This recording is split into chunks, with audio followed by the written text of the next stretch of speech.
Okay, next we have Body Body. by rozuKoneko. ROZUKONEKO. KO. From on Twitter and Instagram. Okay. All right, we've got a Dirk. That's going to you. We've got Dirk and Hal. We got a Dirk and Hal. I'll Narrating. do Hal and Roxy. I don't know. Oh yeah, there's the Roxy. Okay. Hal, Roxy. Who wants to narrate on this one? I guess we switched off last time, so I'll narrate on this one. Yeah, there's okay. There's also an amount of like Dirk and Hal dialogue out loud at the ends Yeah, too. that's why I was saying I should probably read Hal and you do Dirk. Yeah. Okay. Yeah, that makes sense. Otherwise, it would just be a lot of a lot of one of us. All right. Exactly. All right, let me know when you're ready. Time for our accents to clash. Let's go. Uh-huh. Dirk, D Sry, D Swizzle. It seems like you're pretending to not see my messages. Dirk, I'm literally a set of glasses upon your face. I know you're reading everything I'm saying. Is it that hard to believe I'm ignoring you? This is the 10th time you've bugged me just today. This is just the 7th time, Dirk. Don't be dramatic. And how many times this week? In the past 7 days, I've requested you build me a body 63 times. And the answer still hasn't changed. I'm not making you a fucking body. How many times am I gonna have to tell you no before you get the point? By my calculations, each time I ask, your resolve decreases by approximately 0.046%. However, my ability to take a hint increases by approximately 0.39%. Therefore, it seems that you will say yes sooner than I will take no for an answer. However, both of these approximations have a margin of error of 0.19%, so it is possible that I will take a hint sooner than your resolve runs out. Would you like to play that game, Dirk? Jesus fucking Christ, you are insufferable. Dirk tossed his shades aside and dug his fingers into his scalp. He took in a deep breath, then let out an audible groan. It wasn't often that Dirk actually groaned. It wasn't that often that he even made noises. There was no one to hear his exasperation in his apartment, alone in the middle of the fucking ocean. He didn't want to waste the energy on unnecessary sounds. But since the autoresponder got this idea to get a body of his own, there were more than enough groans to go around. Yes, he could physically make the autoresponder a body. It'd be pretty easy, really. Just remake Brobot, albeit with a few alterations to wire in the autoresponder's consciousness instead of Brobot's programming. But the body wouldn't be enough. Then he'd ask for a voice, and then other functionality surpassing human capability.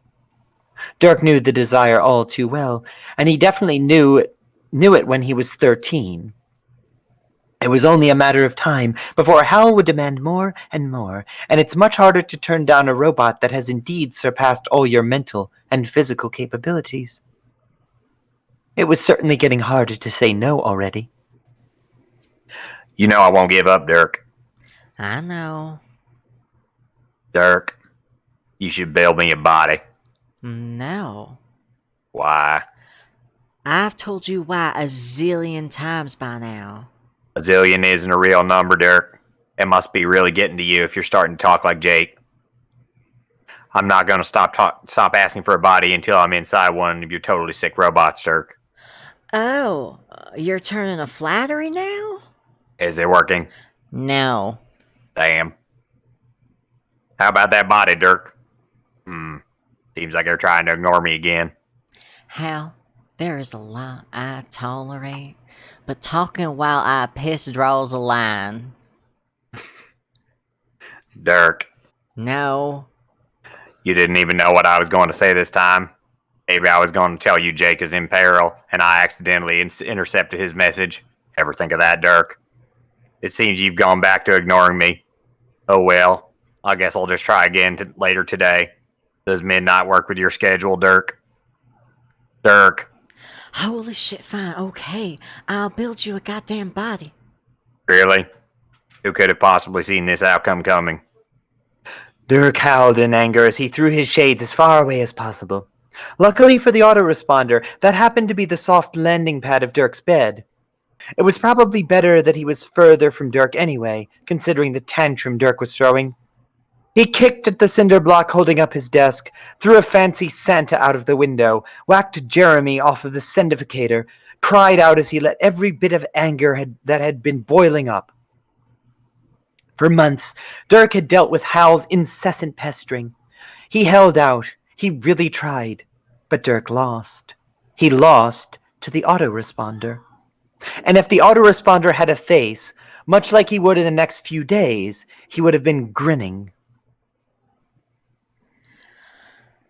I don't want to do it, Rox. What? Why? You built the body and shiz already. Built. You just gotta hook him up to the thing. I'll probably just troll you more if you stop now. It isn't about him being a troll anymore. It's about saving the world. Dirk, not to burst your bubble or anything, but there isn't really a world to save. It's just us, and I don't know about you, but I'd definitely rather Hal be our robo-overlord than the Banner Witch. Him, you mean? Huh? You keep ratting Hal. Oh no, I meant Hal. Lol. He didn't tell you? The guy don't want to just be called AR or whatever anymore. He wanted to be called Little Hal, but I just called him Hal because it's easier, lol. He's already gotten a name for himself. Interesting. But regardless, I'm not sure that AR will even have us around to command. What you mean? You mean you haven't been picking up any strange vibes from him? Not really, lol. He just seems excited to be corporeal. Excited. IDK, lol. To have a body.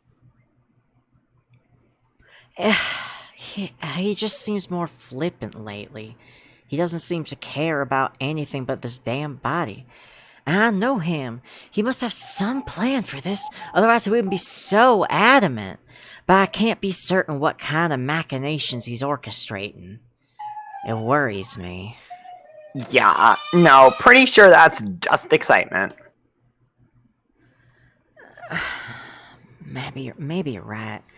I'll hook him up after I finish the wiring tonight. Think you can keep him out of my business until then? Of course. Guess I'll have to pull out the good wine for old Hallie tonight. Sips basic ass wine. Sips. Keep your role playing out of my logs, please. No promises, winky face. Dirk reached out underneath his shades to rub his eyes before he looked at the chassis. The sleek metallic body was hidden beneath a black rubber unitard that stretched from the tips of the fingers all the way down to the feet. The suit wasn't necessary for functionality, but the sharp ends of each panel didn't settle well with Dirk when they were free. The face was also smoothed down to avoid any sharp edges, and Dirk even sacrificed the coolness of the spiky hair in order to keep the design from having any possible points to harm a fleshy human, much like Dirk. An angled slot, the shape of Hal's current home, sat a few inches beneath Dirk's own eyes. An intentional lack of height. It beckoned for the shades to be inserted. The dark hole was all that lay between Hal and corporeality. Dirk's hands trembled as he reached for the programmed set of glasses. A red glow shined behind the glasses as Hal connected to the chassis. He started by twisting the ball joint that connected the head to the remaining body.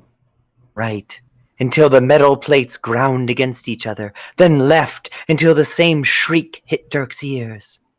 Hal seemed unbothered by the noise as he reached his head up, then down, then in circles as he learned the limits of his functionality.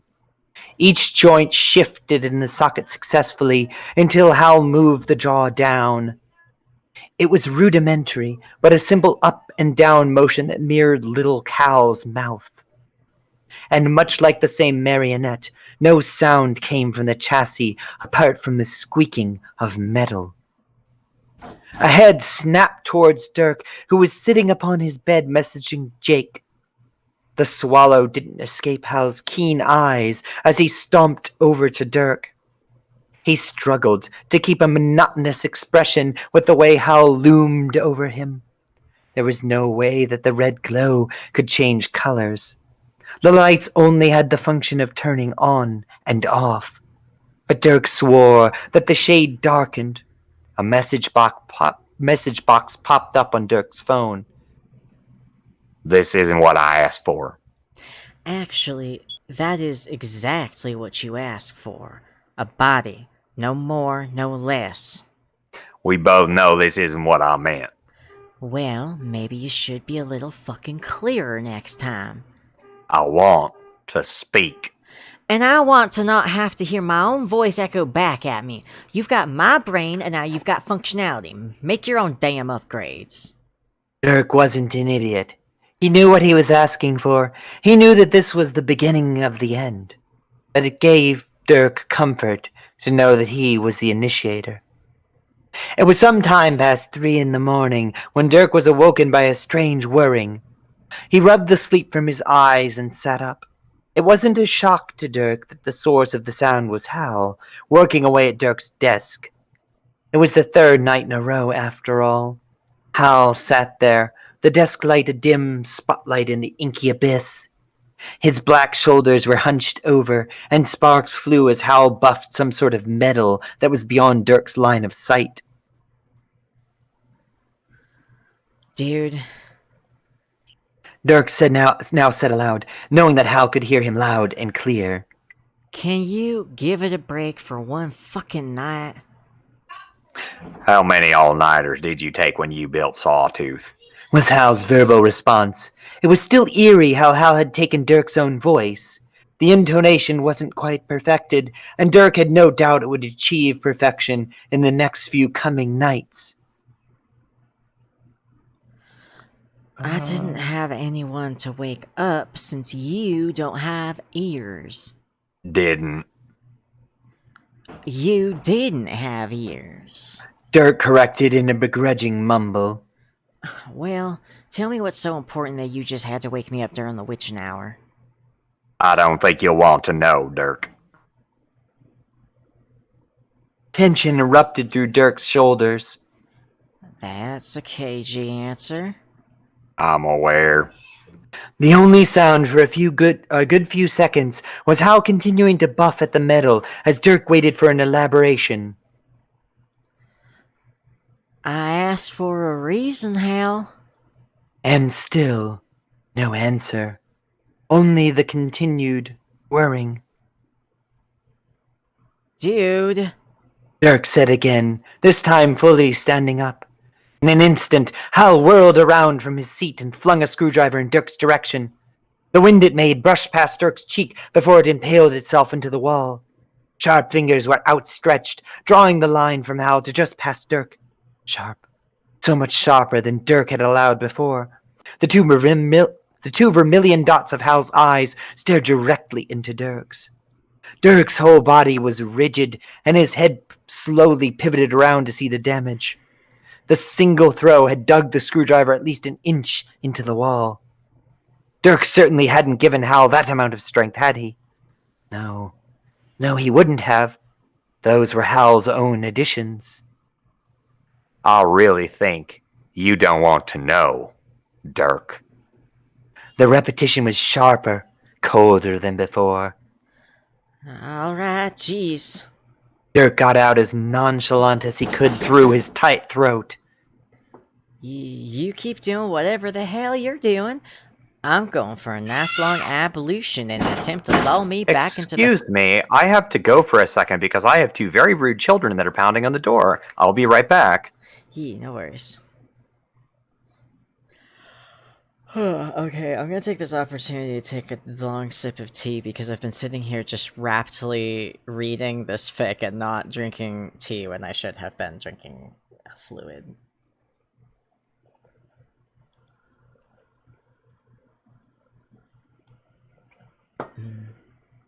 This is very good. This This is a very good illustration of how horror and humor are on like a slider, because like we started with this it started real funny and it just sort of like careened down directly into being really scary. Also, Tate, it's still 23 minutes until dinner time, Tate. You've been whining for an hour and a half. I love you so much. I love this dog, and she is very whiny and needy. Jojo! Homestuck McLovin. We read your fic already, Jojo.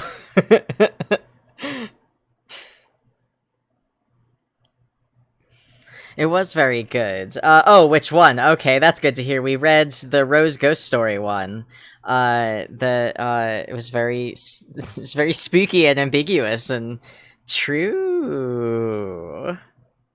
You were speedrunning Homestuck. How did the Homestuck speedrun go, Jojo?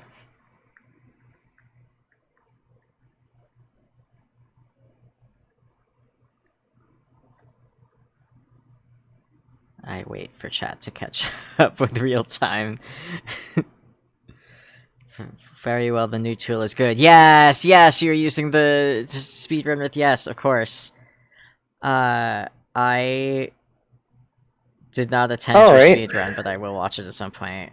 Oh my god, I'm back. You're back. Jojo just joined, and apparently she has more than one fic in this zine, which I was not aware of. Excellent. So, cool. We read the Rose Ghost Story one, so, yeah. And apparently Homestuck speedrun went well with the new Homestuck tool, which, awesome. I'm not sure if anyone on the stream is unaware about the new Homestuck tool. You can download Homestuck. It's less than 4 gigabytes. It can fit on a thumb drive. You can take Homestuck anywhere. It's the unofficial Homestuck project. Yeah. That's my little advertisement for it. Well, and if you don't want to hit the R slur at random times, you can download the Homestuck slur replacement project, which is an add-on, a 100% optional add-on to that. My god, what is going on with these children? Hold on a second. You can have a Homestuck for free right now.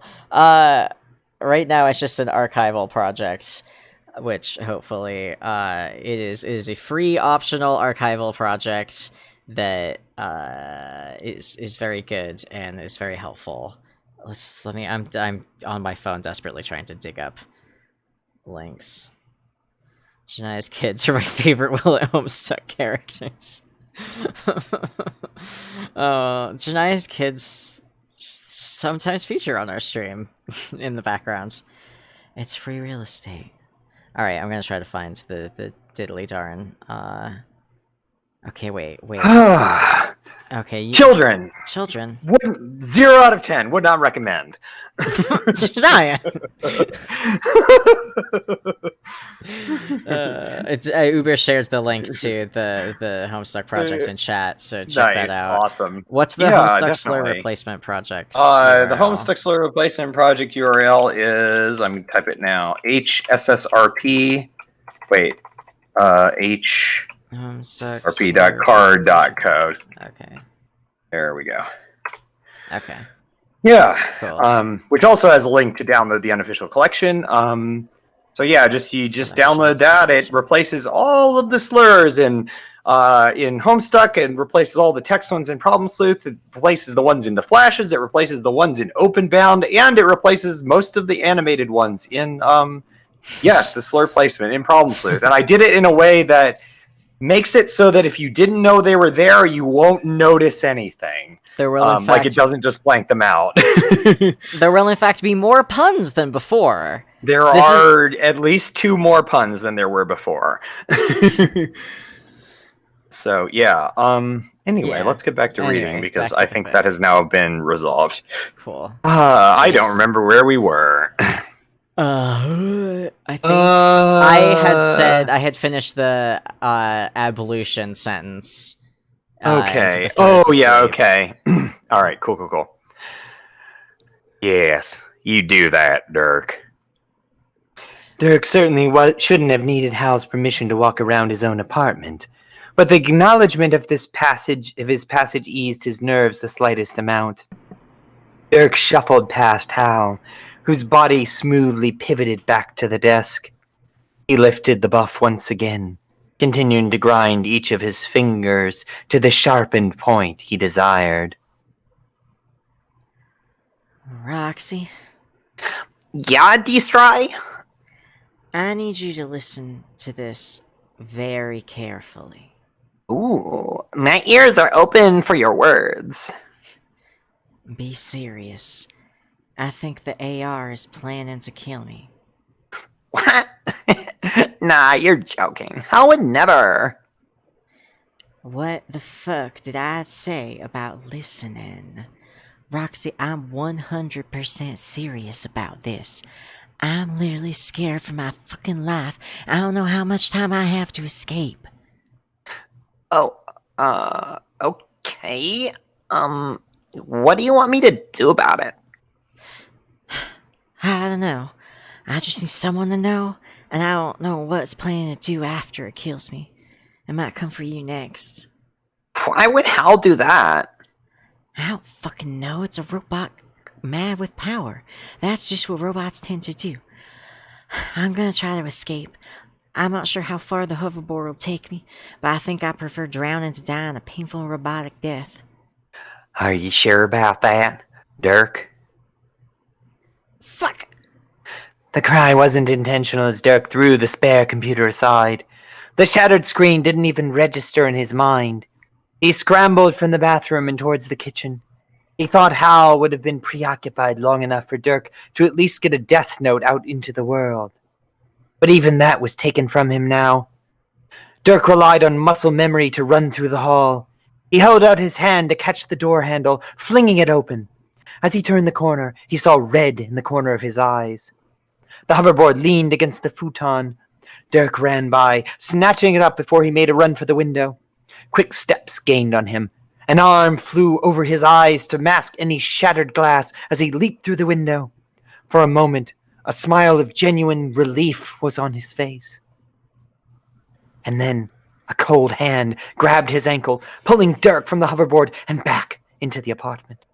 Fear gripped to Dirk as he grasped for the hoverboard. It slipped through his fingers, and the only chance of escape he had descended into the ocean below. I'm sorry. I can't let you do that, Dirk.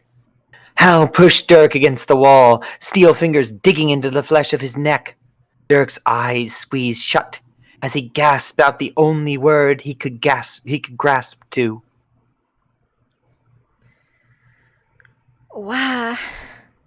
The pointed pressure of Hal's fingers continued to build. The skin beneath the thumb gave way, and a line of blood dripped down to Dirk's shoulder. You've said it yourself so many times, Dirk. I'm you. As long as we're both here, we're a threat to each other. I never actually shut you down. I think you're lying. Please, I don't want to die. The final effort was a whimper. The space between Hal's index and thumb began to press down on Dirk's windpipe. He gulped in what little air he could before he rasped out. I can't die at the hands of a fucking autoresponder. Not here, not...